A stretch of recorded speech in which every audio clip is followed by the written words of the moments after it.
This week in the Publishing Performance Show, I'm absolutely delighted to be joined by the Kindlepreneur himself, Dave Chesson. And in this episode, we're going to be talking all about how you can do great keyword research for your books. Now, it's a topic that is kind of overlooked for a lot of writers. You know, they've got this great idea and they want to get it out there. But if you don't think about keywords at all, then you might find that your book just won't get found in the Amazon algorithm. And that is really important if you are trying to make sales, which is what this show is all about. Now, in the show today, we're talking all about Publisher Rocket and the new tool, the reverse ASIN tool, which I've been waiting to come out in the Kindle world for a very long time. It's something that I've used a lot in my Amazon products world, but in terms of looking at books on Amazon, it's really difficult to do that reverse ASIN search. So if you don't know what that is, today you're going to find out, but it's the best tool around for finding out what keywords your competition is ranking for. So this is a great conversation today. I'm really so happy to finally get a chance to speak to Dave Chesson on the show. And I think you're going to learn a lot all about keywords. So have fun. Hi everyone, welcome to the Publishing Performance Show. I'm really happy today to be joined by Dave Chesson, who's the founder of Kindlepreneur, and he's also the founder of Publisher Rocket, one of my absolute favourite self-publishing tools. So thank you for joining me, Dave. Absolutely, and thank you for having me.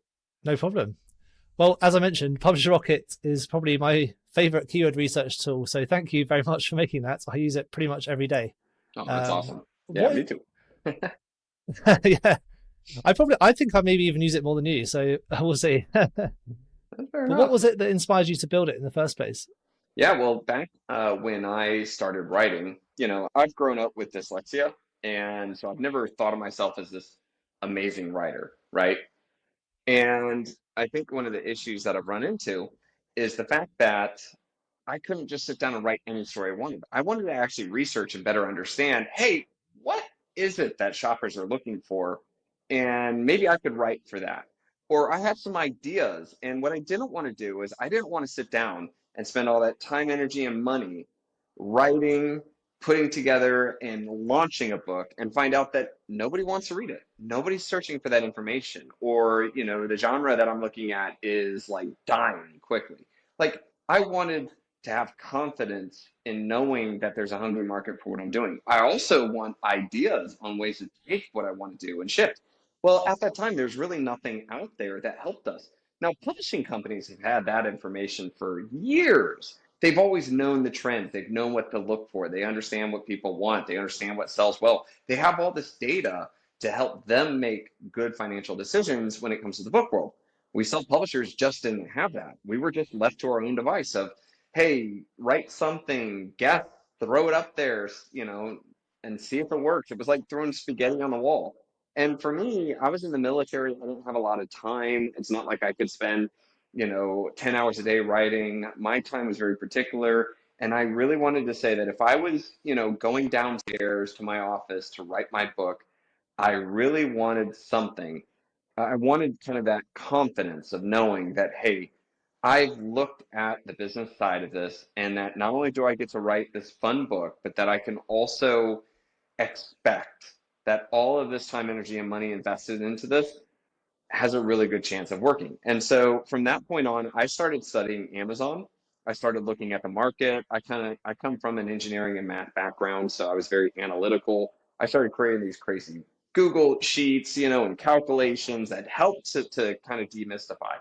And finally, I said to myself, man, wouldn't it be nice because, if you try to tell authors, hey, here's a giant, Excel sheet, and you got to fill out all these blocks and all these things come out, it's not going to help. Like, not most people are not like crazy number nerds like myself. They're not going to, a lot of authors would look at that and run the other way and go, you know what, I'll go back to throwing spaghetti on the wall.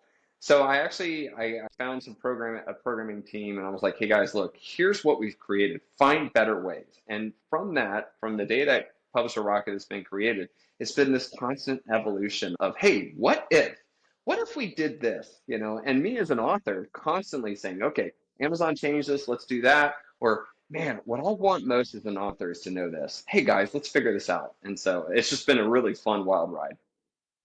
Yeah, definitely. And one of my favorite things about Publisher Rocket is obviously it is really easy to use, but if you are searching for an idea for your next book and you've maybe come up with some quite broad concept, so say you're thinking about childcare or looking after your kids or something like that, you can type in quite a broad keyword and it will give you further keywords that you can then go and research and find more information about, such as like how many people are searching for them. Absolutely. Like a But great example of that was a while ago when I was looking at books, Evernote was really hot. A lot of people were writing books on how to use Evernote. And mm, there was like, I think 42 books out at the time. And I could either because I used Evernote heavily and I had for years. So this was one of those things I'm like, man, I could really teach. I could either try to sit down and I'd have to write the best book out of the 42, the best cover, the best blurb, the best marketing in order to get above them all. Well, when I started, using my process to search, I found that, hey, you know what? People aren't just typing Evernote. There are people that are searching for like Evernote for students, Evernote for authors, Evernote for project managers, Evernote for lawyers. And so now I had these really cool ideas of I still get to write my Evernote book if I want to, but I can now angle it for a hungry market that isn't being served.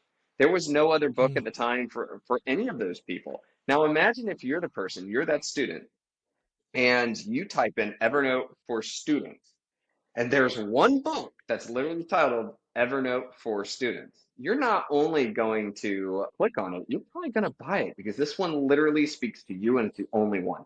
And that's where I yeah, really enjoyed this model because then I could write that book and it would continue to sell every month because there's always students coming and looking that term. But then while that's running and bringing in income, I could then go to the second book, which I could, if I wanted to, I could write Evernote for project managers, and I can make these business decisions on where I want to invest my time, knowing full well that these can stack as assets. It can continue to bring in new readers. It can build my platform. All of these things above, and it just gave me more confidence and excitement about getting downstairs, and writing that book. It wasn't one of those things of like, oh, I'll get to it. It's like, no, hey, I see what can happen if I just put this together. And that for me was a really big game changer. It's what helped me to build my habit of writing every day and being very intentional about my writing because I was able to do it with more confidence. yeah, definitely. I mean, it's such a good example. Like you can probably see behind me, there's these Lonely Planet travel books. If I wrote a travel book about the USA, that would be a crazy thing to do because I'd be competing directly with Lonely Planet. But you know what? A walking guide of Wyoming might be much more easy for me to rank for and to try and make those sales. And it's still that idea of writing the travel books, but Yeah. it's going a bit more niche down. Or even, yeah, exactly. To niche down even further, what if you were to find out that, it wasn't just a travel book to the US, but what if it was a travel book of the US for a family, right? I mean, there are probably people that are looking like, hey, family activities. And what would it say if you didn't do your research and you found out that, hey, nobody's done that. Nobody's angled it from a family perspective. So it's not just go see these sites or go visit this. It's, hey, this is a really good family friendly thing. And now all of a sudden you have an angle to be able to write that travel book, but you know for a fact that there really are those people that are typing that in. And like I said, that then gives you an angle to write the thing you want instead of being another loud voice in a giant room full of other loud voices. You can really identify your market. I think it makes writing so much easier. And like I said, it just gives more confidence. Yeah, definitely. I couldn't agree with you more. Now, a lot of people listening to this would be writers and authors who maybe come up with an idea first and they then write that book, which is the book they want to write. And there's nothing wrong with that. No. And they might be thinking, okay, why are keywords important for authors? Because I'm writing a book that I want to write. Mm-hmm. So could you tell us a bit more about keywords and why they're important? Yeah. So what happens is we have to remember that Amazon is not the seaman. They can't, Amazon doesn't read every book and then figure it out and be like, this looks like a mystery, but quite frankly, there was a couple of scenes in here that were scary. So we're not going to call it a mystery. We're going to call it a horror. They're not doing that. What they're doing is they created this algorithm, and multiple algorithms, but I'm just going to call it one algorithm for now. An algorithm is going through and it's looking at all the things about your book. We call it the metadata. And it's using that to make calculations on where the book should be seen. So us as authors, and one of the most important ones of all is the 7 KDP keyword boxes. So when you go to publish your book on KDP, they're going to ask you, hey, fill in these 7 boxes with keywords that you want your book to show up for. What they're really doing here is they're saying, hey, please help us to figure out where we should put this book. So you as the author know that, well, no, we're not a mystery book. We are a psychological thriller with elements of horror. Now I want to put these words in here. I want to help your algorithm to better understand my book, and this is my opportunity. This is my one chance to say, hey, Amazon, I want you to show me in this section of the store. But the second thing that's really important about this is it's not just coming up with descriptive words to help the algorithm. It's you really want to make sure that the descriptive words you use are the words shoppers use when searching for the book. So, people constantly go to Amazon, and nonfiction and fiction keywords are very different, okay? But Hmm. people shop using descriptive phrases. Matter of fact, Amazon came out with a statistic saying that 73% of shoppers start by searching through describing the thing they're looking for and end up on a sale. And Right. so the big thing for us is that it's great if you came up with some really cool ways to describe your book or what your book does or what it covers, but and Amazon's like, okay, great, we'll put you over here. But what they could have put you in is a dark alley, a dead end. But instead, there's ways that the shoppers are describing the book. And now, if you know what they're saying and fits your book, you can then have your book in front of the right people. So, getting your keywords is a very important step to ensuring that not only your book is put in the right spot, but it's the right spot where people are looking for your kind of book. This helps not only increase your sales across the board, but it really gets your foot in the door with having a good relationship with Amazon. A lot of authors will just kind of sit down and just kind of guess and throw some words up there. Like this is, not preparing for a test. You don't just walk in on a test and just start circling, some random answers. You prepare for it. And try, frankly, making sure that you have those phrases is setting yourself up for, being able to pass that test with flying colors. Right. Okay. No, that makes perfect sense. I mean, I always just thought of keywords, especially as with non-fiction books. People are generally searching for a problem they want to fix. So finding those keywords is what are people looking for and what's the results you're going to give them in order to fix their problem. Yeah. But for fiction books, it's probably slightly different because I used this example in a previous episode, but people don't necessarily search for a story about dogs. They might search for something different, and the book just happens to include dogs. So, how do the keywords work a bit more with the fiction books? Well, let me start by going back to nonfiction and fiction for the types of keywords. Let me Sure. break that out just a little bit more for the listeners, and then what I want to do is kind of talk about the path by which shoppers shop. Okay, and I think this will give us a better understanding of the entire process. So the first thing is that nonfiction isn't just about the problem. It is definitely how shoppers describe the problem, but it's also how they describe the solution. It also includes what I call agitators, and it includes like the demographic. Okay, so sometimes it's all four things, sometimes it's one thing, sometimes it's a combination. So, for example, the pain point, or how you describe the problem. Oh man, I need to, like I'm overweight, or oh my gut is huge, right? So it's large gut, or my problem is lose weight. Now let's go to solution. The solution is look great. Beach body. It's what is the solution I want? It's not that I'm mad that I've gained weight because I ate too much of Aunt Edna's Rice Krispie treats that she keeps sending over for the kids, and Dad just keeps eating them. Okay, but it's well, why am I working out? Am I working out? Am I trying to lose weight because I want to look good? Am I going on a date? Am I going to the beach and I want to look great for the summer? Like all these things. How do you describe a solution? So again, problem, how you describe the problem, how you describe the solution. What I call an agitator is something that kind of like increases the hype of it. Okay, so like for example, lose weight fast, beach body in 10 days, 6 minute abs. It's the 6 minute, it's not the abs. It's the, fast. It's not the nothing. And so you can look at ways that people can agitate or increase the stakes by putting in a word or two. Okay. And then finally is demographics. We talked about this a little bit. Like, for example, we talked about Evernote, right? The problem is people want to learn Evernote. Okay. Their solution is they want a more efficient and effective writing manner, using Evernote. Their agitators learn Evernote fast. But when it comes to the demographic, we said for students, for lawyers, for project managers. It's where you can have this one final moment of you've discovered a really cool topic, and then you can specifically angle it to one specific market. And so you can have, again, like I said, a combination of the four or a single, but that's the nonfiction. And again, It's those four. With fiction, on the other hand, it comes down to how we describe the story. Okay, so the fiction keywords include time periods and settings. Okay, so that's like, is this Victorian? Is this ancient? Is this modern? The word we use for the setting is really key in the visual moment that it gives.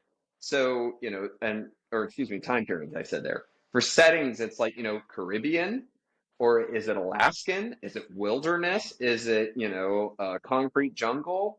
Again, where's the story? On the prairie, in the West, in the desert? Like all these things really add to the story. So again, time settings and periods. The next thing, or the next thing is the main character, okay, character roles. So who is your main character? There's something about them, right? Are they a lonely gamer? Are they a single mother? Are they a maiden in distress? But again, we're adding to the element of the story. The next is this, what I call I call it the catalyst, right? So what kickstarts the story? Is it, like if we go to the single mother, like what is it that the catalyst is that it was an abusive, spouse? And it was a one final moment where that particular person was hospitalized and came to realization. If it's an apocalypse, was a catalyst a zombie apocalypse, a disease? Was it, again, what started it? The story might not be about the catalyst, but it's important to know. Was it a plane crash that caused them to be stranded on an island, right? Or was it a sunken ship, right? These all play into that. And then one of the next ones is what I call the tone of genre. Okay, this is super important when it comes to fiction books. Like, for example, in romance, there is 50 Shades of Romance. Okay, a little bit of a joke there, but there's a lot of different versions of romance. We can go all the way on one side, which is wholesome Christian romance, to all the way to like erotica, bondage, etc. And there's a lot of ways to describe romance in between. Okay, the kind of romance that there's there is going to be incredibly important to that reader. There are Christian, wholesome people that don't ever want to read anything saucy whatsoever. And let me tell you, when they're looking for the next romance read, they're going to put words in there to make sure that they don't get shown the half naked men, dripping with sweat. All right. They want to cut that out. So they're going to describe the type of genre that they're looking for and put that tone in there. Okay. Now, there are a couple of other things, but I think those are some of the main ones. Now, to come back to your question, what we end up seeing is that shoppers will start with putting one term in, looking at the results, realizing it didn't give them what they wanted, add more words to it, looking, and they'll just keep adding words to the original phrase until they finally get what they want. So, for example, we find that a lot of people will type in like fantasy book, and they're like, I mean, what are the chances that Amazon's going to figure out exactly what fantasy book you're thinking of? So then the person would be like, okay, epic, dragons. So it'll be fantasy book, epic dragons. And then they'll see a whole bunch of dragons. Then they'll be like, crikey, this is a whole bunch of young adult. I don't want young adult. I want, and so they keep augmenting their term. They keep adding to it. To go back with romance, right? A great one here is the lady, or the guy, whoever's looking for this book, can literally say to themselves, all right, I love second chance romance. So they might type in second chance romance. Then all of a sudden they're going to see a whole bunch of, scantily clothed, people provocative. Oh, hold on, no, I don't want that. So they'll keep in second chance romance. Then they'll add in there, wholesome Christian. Now all of a sudden they get a whole bunch of like, Hallmark books, kind of things. They're like, oh, well, I just watched like Abington Out or, one of these shows or something like that. And man, I love one in that elk. So let me put like Victorian. So all of a sudden the search phrase ends up being something like second chance romance, wholesome Christian Victorian. And now they're actually seeing the list of books they're looking for, and then they engage in it. And so really when we as authors are looking at keywords, we have to realize that when they're in nonfiction or fiction, these shoppers are augmenting and putting these words and phrases together to create something really interesting. And if you know what it is they're typing, if I were to tell you that there are 1,200 people a month typing in Victorian, wholesome Christian, second chance romance, that would be great because now that should be one of your phrases in one of your 7 boxes. Instead of sitting down and saying romance, love, and what a lot of authors do is they start picking these very broad words that technically describe the book, but they don't truly do it justice. So talk about those back end 7 keywords. Does it matter what order you put them in, or which box you put them in, or if you put them in a particular phrase? Because I've kind of heard a bit of conflicting arguments about that. So we did a full experiment. We used a whole bunch of data to kind of prove the best method for this. For any of the listeners, I'll go over that pretty briefly, but there's an article. If you type in 7 KDP keywords into Google, it'll not only show you the experiment and exactly how we kind of prove this method, but then it will break out the method. Okay. And just to do it, to quickly go over it, because that could honestly be its own entire episode. But we found that, so let's talk about what happens inside those boxes, okay? First off is that inside the box, you are allowed 50 characters, okay? And then characters, a letter space, punctuation, etc. Okay? Yeah. So you could stuff as many words into each box. And when we did this experiment on that, we did find that you do show up for more things on Amazon, okay? You just show up more on the store. But what we also found was you don't rank as well, okay, as you could if certain words or phrases were just succinctly in one box. And what we call that is kind of like keyword density. You dilute the density of your intentionality by putting too much in there, okay? The other thing that we discovered from this is that Amazon doesn't just look at the phrase, they do the combinations of all the words. So let's say you have Victorian second chance, wholesome Christian, a single family. They will take all these words and mix and match them, okay, inside the one box. We did a second experiment to see if they go from box to box, and they tend to use other words inside the box, but what they're looking for isn't made up words, okay? So for example, if their system knows that nobody has ever typed in, let's say Abington, Victorian, romantic, like then that entire phrase will not work. Like they'll say, okay, yeah, we get it. That's cool. We understand what the book is, but you're not going to all of a sudden start ranking for something. I've had a couple of people put in their 7 KDP keyword boxes, like one of the names of their characters. Like, and I mean, we're talking like a sci-fi name. So it's like, Hadjibroda, and Yeah. then they go to type to Amazon Hadjibroda, and they're like, it didn't listen, it didn't put it. It's like, no, they're not going to create a search for something they know doesn't exist. Okay, so we also disprove that as well. So just putting in random words or crazy words ain't going to do anything. But what they look at is they look at all the combinations of the words, and then they say, okay, these are phrases that we've seen together that actually have a market, and so they'll use it. Now, with all of that information right there, you might be led to say, well, geez, we should put as many phrases and words in each of the boxes, as possible. But like I said, I want to come down to it is the more words and phrases you put in there, like the density is thrown off. You will show up for more combinations of things. You will show up for more things, but your rankings won't be as good. So what I tell people is the best of both worlds is I like to take 3 or 4 of the boxes and I like to put the best phrase all by itself.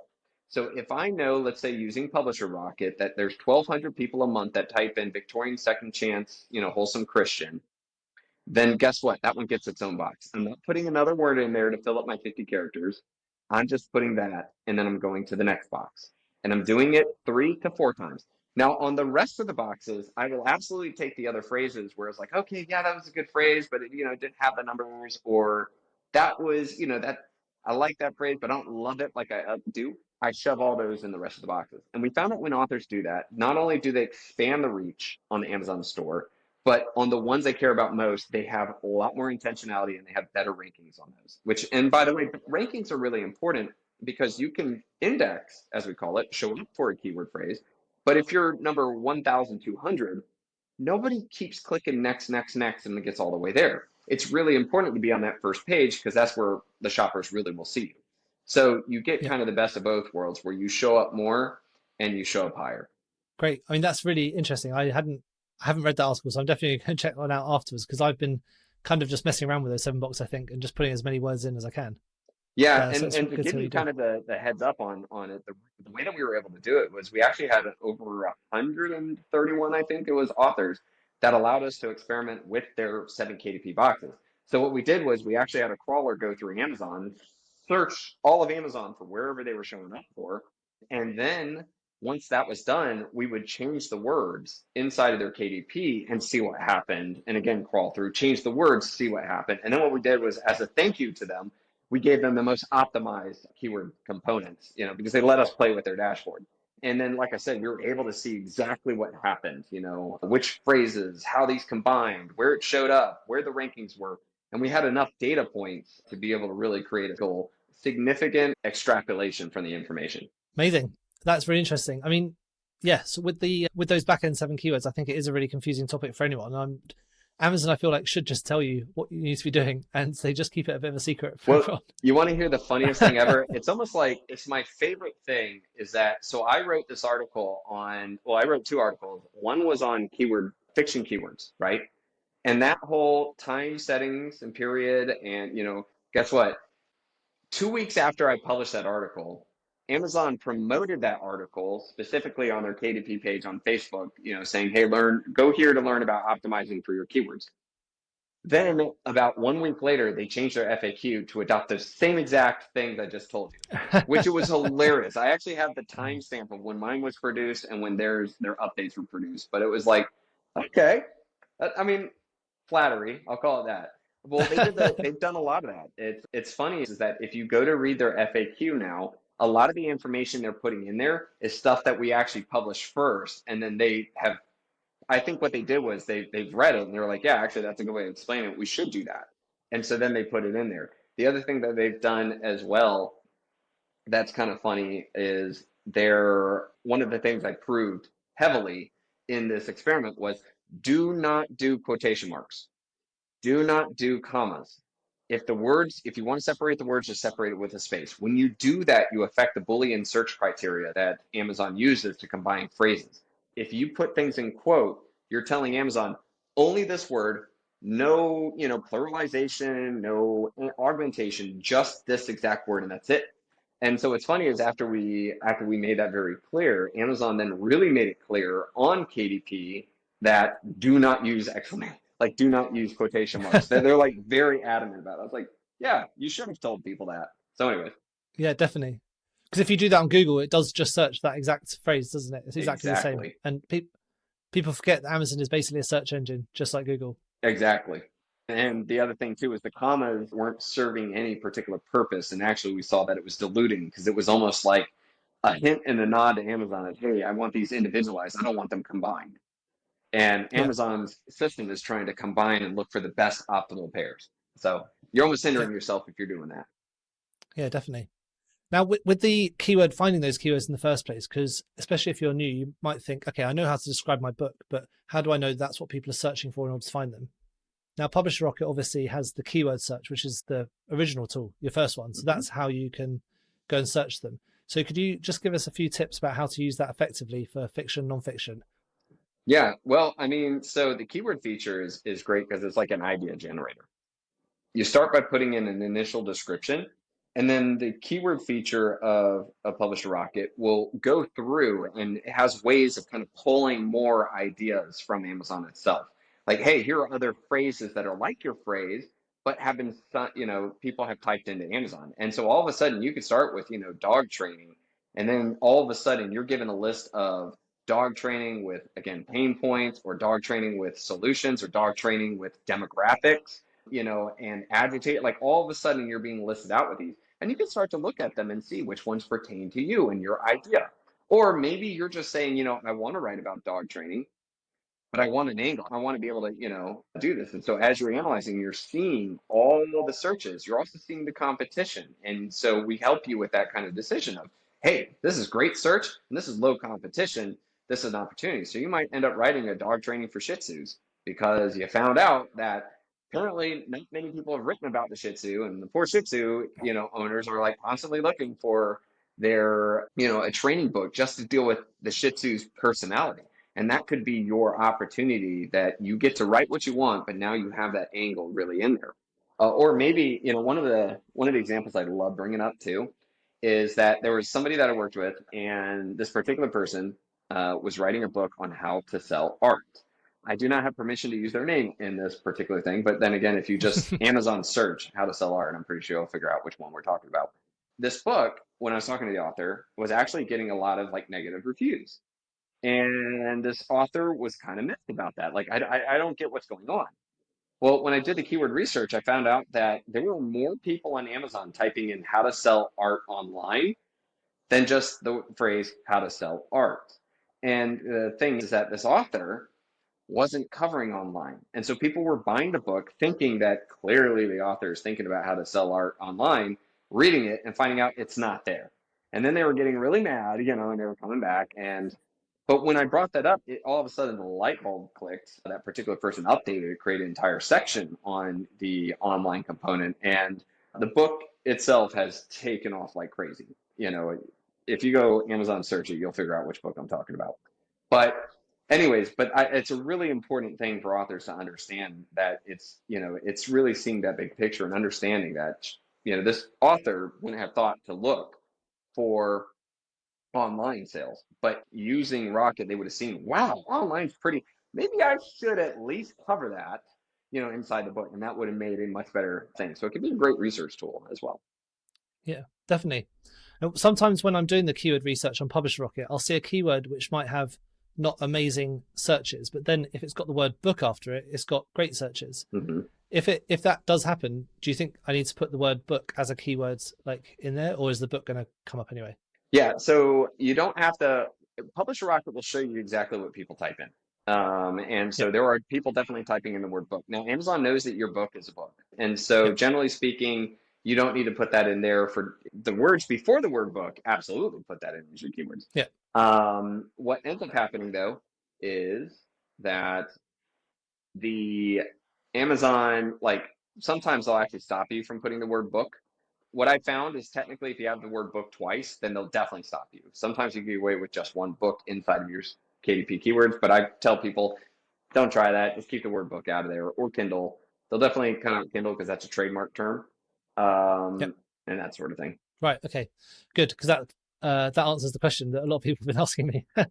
Now, one thing that you've just released recently is the reverse ASIN tool. Now, this is something I've been wanting for books for ages because it's something I've used in my other business, which is more of a products business, and there hasn't really been anything like this for booksellers and people and authors. So, do you want to tell us a bit what the reverse ASIN tool is and how authors can use it? Yeah, this has been a thing I've been working on for years because, okay, coming up with ideas and searching around is great. And it's really cool if you really have a targeted idea. But I've always wanted to be able to say, well, wouldn't it be nice if I could just see which keywords are working for this book? Yep. And so that's exactly what we did. So what authors can now do is they can look at either competitor books or similar books, and they can put that ASIN number, so that's the number assigned to the book by Amazon, put it into Rocket, and Rocket will tell you all the keyword phrases that book is ranked for on Amazon. Now, what's really cool about this is not only do you find some really cool ideas you might not have thought about, but every one of these phrases is something that Amazon thought would pertain to this book that would help to get it in front of people and to make sales. And now you can see, okay, you can go to similar books and you can start looking and seeing phrases, analyzing, seeing their searches, and then writing them down and just putting them into yours. I mean, it cuts out a lot of research time and you're really Yep. seeing what's working for the others. So, do you think this tool is best for research, or is it more for finding keywords that you can use in things like your ads? I think it can be both, honestly. Yep. I think that first off, if you're doing KDP, if you're filling in your 7 KDP keyword boxes, you 100% should use that feature. I mean, just save yourself time, energy, start looking at what's really working, and then a lot more confidence. Okay, that's one key part. With regards to your ads, we incorporate the reverse ASIN inside of the ads feature on Publisher Rocket.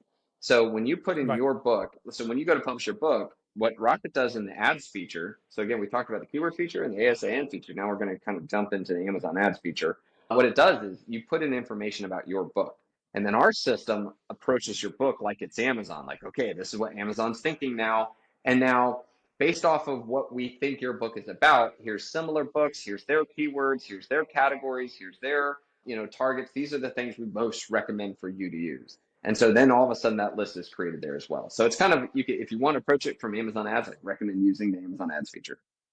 Brilliant. Yeah. The way I've been using the ASIN tool is if I've got an idea for a book, then I find who my main competitors are, put Mm. those into the reverse ASIN tool to see what keywords they've been ranking for, as you mentioned, and then do the research on those keywords so I can see whether I think my book would stand out, whether I can make something that's a bit different. And it's such a quick way of just getting those keywords and working out exactly where to rank. Yeah, absolutely. So just for the last thing, so when authors are doing the research of these keywords and looking at their competitors, are there any particular key metrics that they should be paying attention to when trying to make a decision whether a book's worth pursuing or not? Yeah, so I mean, the first thing that they should do, I mean, let's put it this way. If you're looking at similar books or competitor books and they're doing really well in sales, that kind of helps you, right? Because you know that they're getting in front of a hungry market. So that gives you a little bit more understanding of, hey, I should really look at the keywords that are working for them. Okay. So that's the first thing. Second off is make sure that those phrases really do describe your book. I'll get to this in a second, but one of the things I find authors do is they find a phrase maybe in the past or whatever, or they wrote a phrase and it was really too broad. So Amazon doesn't know what to do. Or they figured, oh, that's kind of like my book. And then Amazon takes and runs with it and they put their book in the wrong spots. So what you really should do is look for those phrases and say, yes, that's my book. Like that works. And knowing what your similar books are doing makes that process a lot easier. So again, verify that it really describes your book and that you're not trying to stretch the truth. Then after that, I would definitely look to make sure that there are at least 200 to 300 searches per month. Now you may say to yourself, wait a second, that's pretty low, Dave. Well, I'm like, but yeah, you got the 7 KDP boxes and you can put other phrases inside of there. So 300 times like 7, 8, 9, 10 times. Now you're getting out there and you're getting in front of the right market. And so those things really stack. Then on top of that, with competition score, that's the last factor I use. And what I'm trying to generate is, okay, how much do I love this phrase? How much does it really fit my book? How much are people searching? And then okay, am I willing to really do that competition score? We have the score from 1 to 100, with 1 being super easy and 100 being incredibly hard. And so I make those decisions. Great. That's really helpful. I use that competition score a bit to just give me a first level view of whether I think something's too competitive, but you can't then, don't just take it as written that like if it's 1, you can 100% go for it. You've still got to go and check like to make sure that your book would stand out on those searches. Absolutely. Yeah, brilliant. I mean, this has been a great conversation. I've really loved it and I'm really enjoying using the reverse ASIN tool. So thank you very much for building that. It's saved me a lot of time. Yeah, it's been, I mean, people have just been sending in emails and just, I mean, just super jazzed about it. Me as an author, I'm super jazzed about it. I can now start looking at the other book and be like, oh, I didn't think about that. Hey, one last thing that I will definitely say too for this is that one of the things I love to do with this feature is I love to put my own books through it. Now, it's not because I'm stealing my own keyword, but what I want to do is I want to see what did Amazon do with my book, right? So here I have this, I will go through all the keyword phrases that they put my book in. And sometimes I find a really glaring mistake, like, oh my goodness, I didn't realize Amazon misinterpreted that phrase and started Yeah. putting my books in bad things. A great example of this was, the funny is, when I released the feature, I had somebody on Facebook who kind of said, hey, wait a second, I put my book through and all I'm seeing is all these zombie phrases. But I'm not a zombie. I am a post-apocalyptic book, but there's no zombies in my book. And so it was interesting. I was like, oh, okay, well, something triggered Amazon to think that you're a zombie book. So she posted the book, and then it was, funny, not funny, but everybody went to read the book description. And the responses back on that was like, wait, your book isn't a zombie book? And she was like, well, no, no. And it was like, well, you start with a joke about it being about zombies. She's like, well, because the young adults in the book are thinking, oh, it must be a zombie apocalypse. Yeah, it's definitely zombies. And then later on, they say, well, where's the horde of zombies that we were expecting? I'm like, that. And then when we looked at the keywords that she used, she had chosen ones that are very close to like, zombie related terms. So Amazon's looking at the book description, they're looking at the 7 KDP keywords and like, oh, must be zombies. And so all of a sudden she was like, oh my goodness, like no wonder I've had people, comment about the zombies in the reviews. And no wonder it's very clear to me, my book was being put in the wrong spot. This has really hurt. And so then she made the appropriate changes to both the description to make sure it's not confusing and in the KDP keywords and really saw some major improvements. So I tell people, put your own book in there. It's like putting on the goggles of Amazon and seeing through their eyes, what's going on. And if you Yep. see a constant glaring mistake, there's something that's triggering their algorithm to misinterpret your book. Yeah. That's really good advice. And I'm definitely going to take it on board. Thank you very much. Well, Dave, it's been great to chat to you. Thank you so much for joining. If people want to get in touch with you, where's the best place to do that? You can do that at kindlepreneur.com. Right at the bottom, I've got a link that will take you to the contact page. Click there. If there's any questions people have or so, or from something we said or want clarification, type it up and glad to respond. Brilliant. Thank you very much. And just one last question before you go. What's one book that you're reading at the moment that you recommend everyone should be reading? Oh, I'm a big fan of the Dungeon Crawler Colonial series. Matter of fact, Matt Dinniman, who's an amazing self-publisher, really grounded out, was really hardworking, and all of a sudden that book is just taking off. Like he did incredibly well as a self-publisher, and then now he's got the major publishing companies that are wanting to sign him. It's really cool to see from the ground up an author that was grinding from the beginning to hit this level of, shall we say, stardom. And the books are so much fun. They're lit RPG, they're hilarious, but they're serious, they're great. So I'm just going to push that because I love seeing amazing author success stories. And his is just a real, like, well-deserved. That's really good. I haven't actually heard that book before, so I'm really happy to put that one in there. It seems like lit RPG is the genre everyone's talking about at the moment. A lot of people have been recommending books in that genre, so. Oh, I love lit RPG. It's always been my favorite for years. Great. Well, thanks very much for joining, Dave, and we'll speak again soon. Absolutely, and thanks for having me. Thank you so much for tuning into the Publishing Performance podcast. I really hope you found today's episode inspiring. I love chatting to authors, writers, and people in the publishing world. Now, just before we wrap up, let me tell you about Publishing Performance, the #1 platform for authors who want to increase Amazon book sales, but are not really sure where to start. Now, this show is all about helping you to sell more books. And if you're looking to boost your publishing game and to maximize your book's potential on Amazon, then Publishing Performance is designed to help authors just like you to grow your readership and to reach a much wider audience. Now, I know that Amazon ads can be slightly complicated, which is why Publishing Performance is like having a personalized ad account manager to create your ad campaigns, to choose your best keywords, and to make adjustments in real time. Now, if you're investing in ads, you really want to make sure that your investment is being used effectively. And Publishing Performance does just that. It aims to make your budget go further, improve your organic rank, and target keywords more effectively. Just go to publishingperformance.com to get started with Amazon ads for just $1.